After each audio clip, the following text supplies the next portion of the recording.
So a bit of a high level question here for you guys, but I think this is always a good one to ask. In your opinion, and it sounds like that COVID might be tied to the answer here, but in your opinion, what is the largest risk of this investment? Hmm. Like I'll give Kate a moment. For like anything, it is going to be, are the tenants going to still be there? Are the tenants going to renew? And what I would share is, once again, as I said, we got some really smart bankers, some smart cookies here.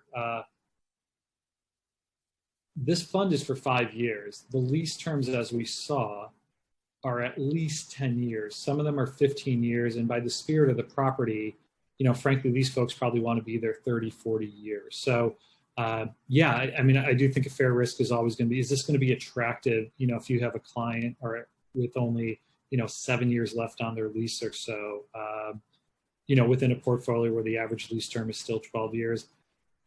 Being that these are mission critical, and we really looked at that for the long term, I'm going to say on a portfolio-wide basis, a REIT's going to be, or an institution is going to be very happy to buy this portfolio as a whole. Nice. Go ahead, Kate. And to piggyback on what Dan is saying, absolutely any additional risk is going to be struggling to release any of these spaces. Say one of these businesses folds, say one of these leases don't work out. But the way that the whole entire fund itself was structured, and also something that I'd like to touch on, the timeline of property after property.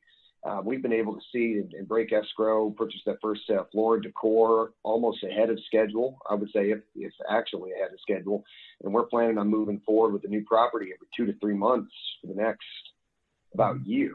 So we're looking to mitigate any of that risk, because if we lose one tenant, right, we can cover our investors' pref with the rents, as Dan said, stated very simply, rents pay, distributions. We're able to cover that while we go out and release. And that's also a benefit of BB partnering with Archway and their kind of relationships in the commercial real estate and brokerage world. So that would be the biggest risk, but I would say that the structure covers it fairly comprehensively.